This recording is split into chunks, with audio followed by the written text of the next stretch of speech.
Hey, how's everybody today? All right. Hey, it's great to have you all out here today. You know, I've been telling Shimming and Paul Farrow, the head of the Republican Party here in Wisconsin, you know, they live in southeastern Wisconsin.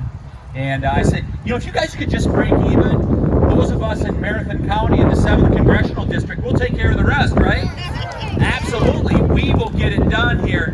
And we are going to be the difference makers up here in north central Wisconsin here in this election. Really looking forward to it. I've been on the tour for 2 days. We started in Marshfield yesterday morning, made it all the way over to Hudson, Lady Smith, and we've been in Minocqua and Panago and all over. And I got to tell you, people are so excited. They're so excited to support Ron Johnson. Some of the groups that we've had there have just been terrific. But one thing I noticed as we're traveling around here the last 2 days, the front digit on that reader board of your local convenience store in many places is appearing as a 4 once again. Did you notice that? It is appearing as a 4, as in $4 gasoline. So, what I got to, everybody's talking about how we need to urge people to vote. We got to text, you know, email, and all the rest of that stuff. I would ask some of you to consider, for people that are going to vote for us here on Tuesday, you may want to help people with a loan, or else drive them to the polls, because they probably can't afford Joe Biden's gasoline anymore, can they? Yeah, absolutely. So what I hear across the district and what I hear across the country, we all want a strong, safe, and free country, right? We want a strong, safe, free country. Have Nancy Pelosi and Joe Biden given you that? No. Heavens no, they have not. And that's why this is Nancy Pelosi's last term as the Speaker of the House of Representatives. This is it. This is it. And so what I've been telling people is there's an alternative, and a very good alternative, and we'll give you the details. How are we going to have a strong America? Let's get back to fiscal responsibility. Let's spend within the taxpayers' means. Let's reward work rather than welfare. Yes. We got 3 million people sitting on the sidelines since COVID. Let's have them work rather than live on transfer payments. And my God, let's get back to energy independence. Let's produce it in America. We have President Biden begging the Saudis to, would you please produce more oil? And then they even went so far a couple weeks ago, would you just make your decision on the cuts after the election? No, let's produce it right here in America. To have a strong America, you have to have a safe America. Yes. And the only way we're going to have a safe America is we end the defund the police movement. Time to end it, isn't it? Yes. Time to end the defund the police movement. And it's time for prosecutors to prosecute here in America. We have a strong, safe America.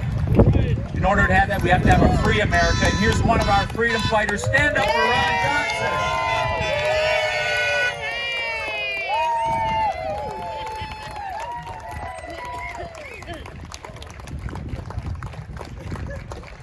Our United States Senator Ron Johnson has proven himself to be one of the most courageous senators out there in Washington, D.C. Over the last 2 years, he has stood up when his position wasn't popular, and he stood by it, and the American people understand what he's talking about now, going up against the COVID cartel, standing up for our national security. Your Senator, Ron Johnson.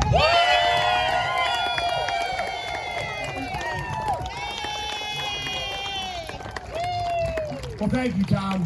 First of all, thank you for supporting Tom Tiffany. He's a great colleague. He's been down to Panama. He's been looking at the border. He's a man of integrity. Yeah, I'm just glad he's there helping me fight the dysfunction in Washington, D.C. So thank you, Tom. Thanks for warming up the crowd for me. 6 more years. Thank you all for coming here. I think you all know what's at stake. Yeah, have a chair. Relax. I got a long one here for you. I really I want to start out with a heartwarming story, okay? I mean, we can talk about the list of horribles, you know, all the disastrous results of Democrat governance, and we will. But let me just start out. I started telling the story a couple days ago when I drove through Portage, and it reminded me what happened about a month ago. And I was down in the Dells getting the endorsement for the Tavern League. They don't do that very often. I was very proud to have that. I think it's because of my tax cut that allowed so many of those taverns to compete with bigger guys. And and survived the pandemic. But I don't think this is a requirement of the endorsement, but when I got down there about 10 o'clock in the morning, they had a 12-ounce beer they wanted me to chug. So I'm just obedient. You want me to chug a beer and chug a beer. But anyway, so as I'm driving, and by the way, I drive myself. I mean, I ought to digress. What do you think of the Ronmobile here? I called it the Ronmobile. I had a clever staffer say we ought to call it the Mandela because it doesn't drive itself and it'll never go to Washington, D.C. I wish I would have thought that. But I digress. Let me go back to my story. So I'm driving back home to Oshkosh through Portage. And if you're familiar with Portage, Highway 16 comes down north-south into Portage and intersects downtown with Highway 33, and I was on Highway 33. And, I get to that, a number of cars away from the intersection, I realize we got a real problem here. It's all screwed up. Highway 16 comes in a really steep angle. So if you're coming from the north and you want to go west on 33, you got to take a really sharp turn, which you can do in a car easy enough, but try it in a truck. Try it in the Ronmobile, not be easy. But try it in an extended trailer, tractor trailer, you really got a problem, and this driver had a real problem. So he tried making the turn. I'm sure there were people in the way, and he was up on the sidewalk. If he would have gone further, he literally would have crushed a car that was parked on Highway 33. You had to feel sorry for this guy. He was out of his truck. He was just looking at the predicament. And again, one thing you ought to know about me is if whenever anybody says, thank you for your patience, what's going through my mind is don't, because I have none. I'm just being honest, okay? I'm not a patient guy. But this morning I actually was, because what I saw unfold was just so typical of certainly what I believe Wisconsinites are, who Americans are, quite honestly. Kind and decent and giving and helpful. Because what happened is, again, this is all screwed up, but what I witnessed is, fellow citizens from fellow Wisconsinites from Portage coming out of their shops, getting out of their car. We had a plainclothes officer that kind of get up and started directing everything. And everybody backed their cars out. It took quite a while, kind of cleared in front, the intersection, and back. So this truck driver could get back in his rig, back it up, come out, make a big wide turn, and come down heading west on Highway 33. And now there were no jeers, there was no unkindness, there was no anger. It was just thumbs up, applause, honking the horn. It was just one of those heartwarming events, right? I would call multiple random acts of kindness undertaken by Wisconsinites. Okay. One little point to make here. It's really not important to the story other than as it relates to what I want to talk about next. The driver was an African-American gentleman, okay? So anyway, how does that relate to what I want to talk about next? Well, first of all, again, it's what I see in Wisconsinites. It's what I see in Americans. It's what I love about Wisconsin and America. I wouldn't say necessarily that my opponent, Mandela Barnes, share those views. It seems like every day there's a new tweet or a new video clip or a new audio clip that demonstrates his really utter disdain and contempt for America, for law enforcement, for you, for Wisconsinites. There was one of the comms people at the RPW sent out an email a few days ago, 45 reasons to not vote for Mandela Barnes, and she was just scratching the surface. But let me start with the one example that relates to what he kind of thinks of the people he wants to represent. He was giving an interview, he was comparing racism down south with racism here in Wisconsin. Now, first of all, can we acknowledge that I think most Americans, most Wisconsinites, did embrace the vision laid out by Dr. Martin Luther King? It's just true. Okay? And most of us really do live our lives judging people by the content of their character, not the color of their skin. That was such a wonderful sentiment, such a wonderful vision. I think America, Wisconsin has pretty well embraced that. Now, we're not perfect. There's still racism. We're not going to deny that. There's still hate. But can we at least acknowledge the fact that we've made a great deal of progress at trying to wring racism and hate out of our society, and we ought to focus on further the healing, right?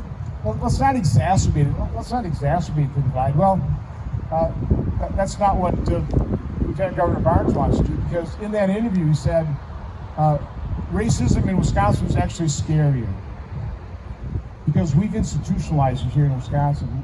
We're good at concealing it. He called it concealed carry racism. So that's what he thinks of us.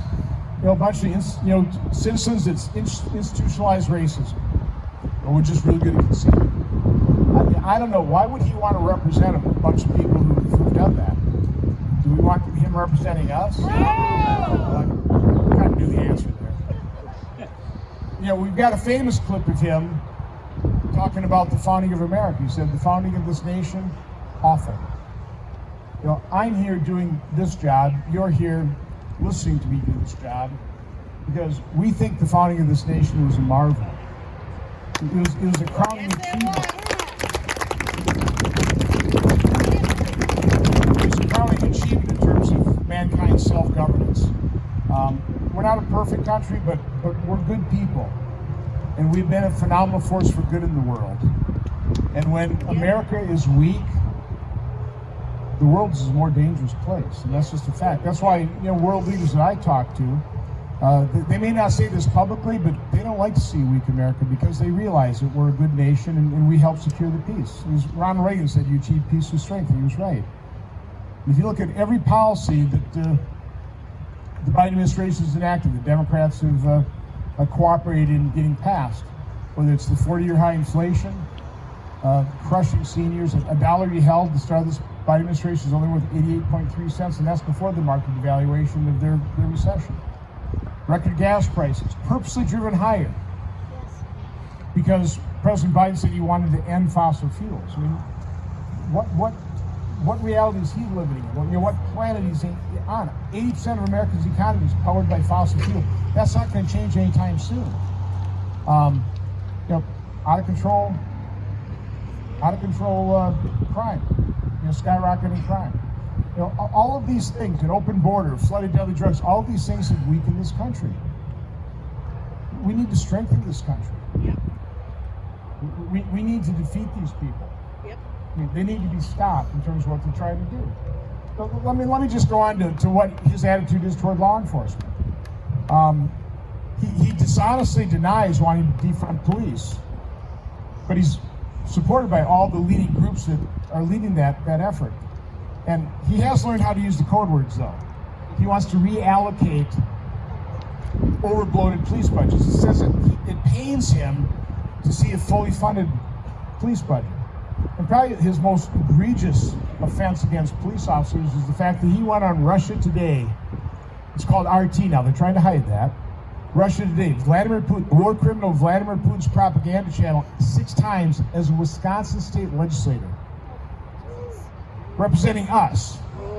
And probably the worst times, he went on only 5 days after the slaughter of 5 Dallas police officers. Basically went on there and rationalized it. During that appearance, he said, law enforcement is over-exercising their badges. But they've turned their badges into a license to bully.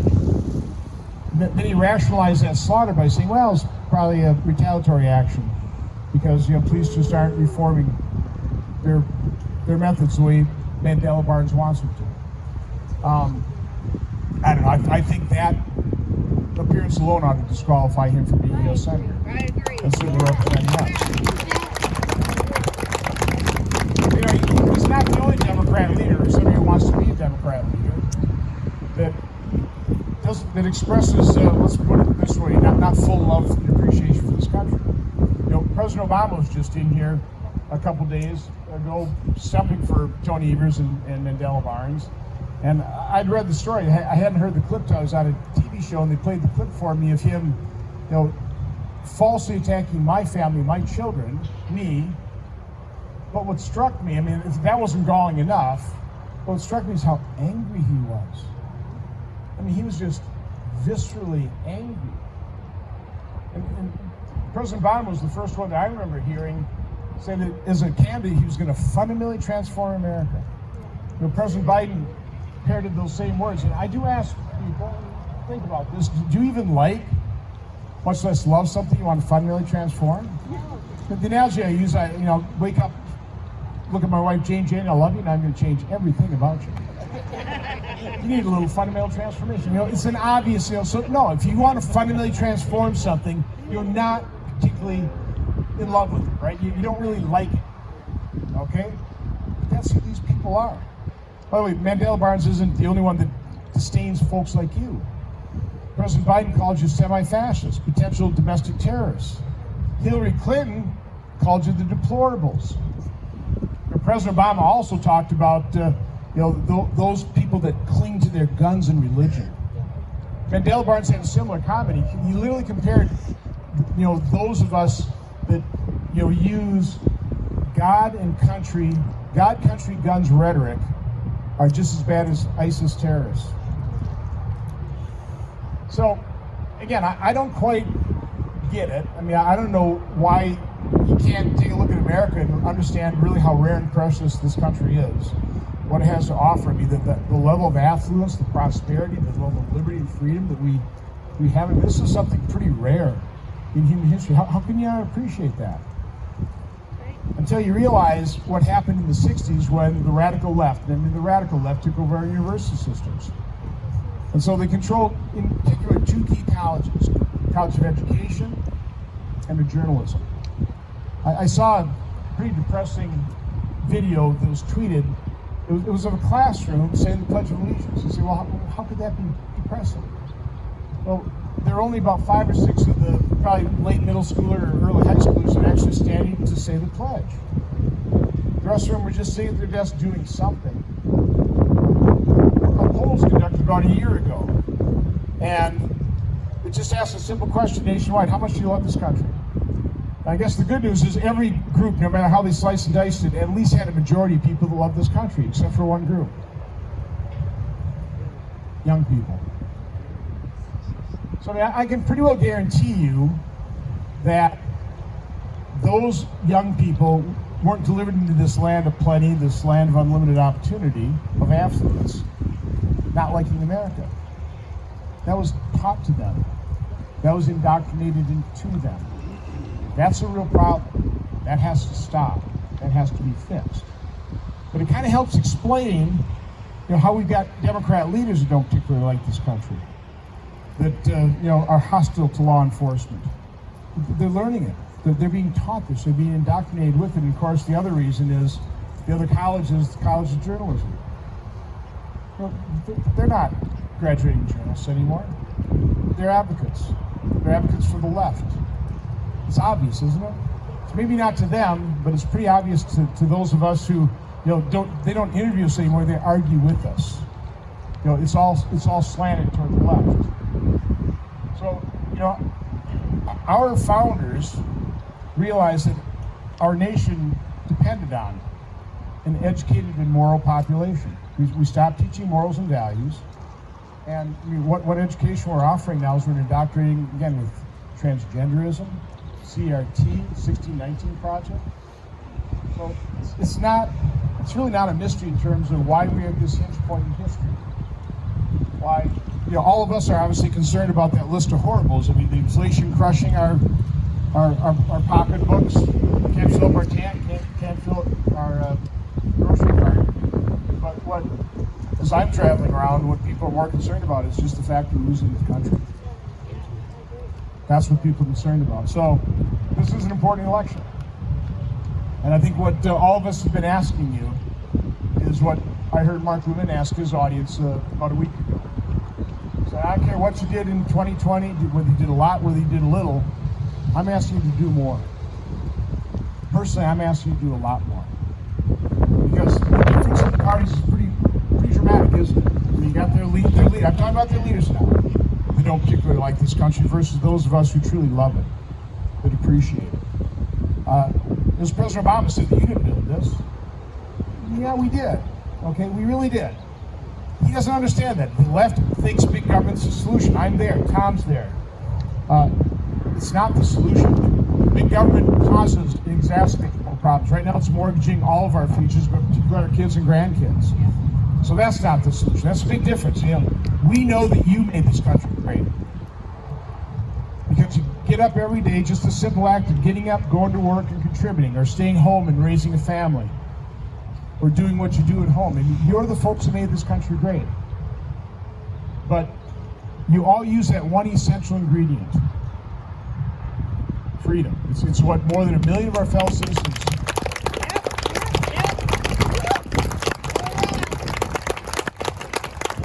The reason I don't feel guilty asking you to do a whole lot more over the next 5-6 days is because over 1 million of our fellow citizens, the finest among us, fought and died defending that freedom, defending our nation.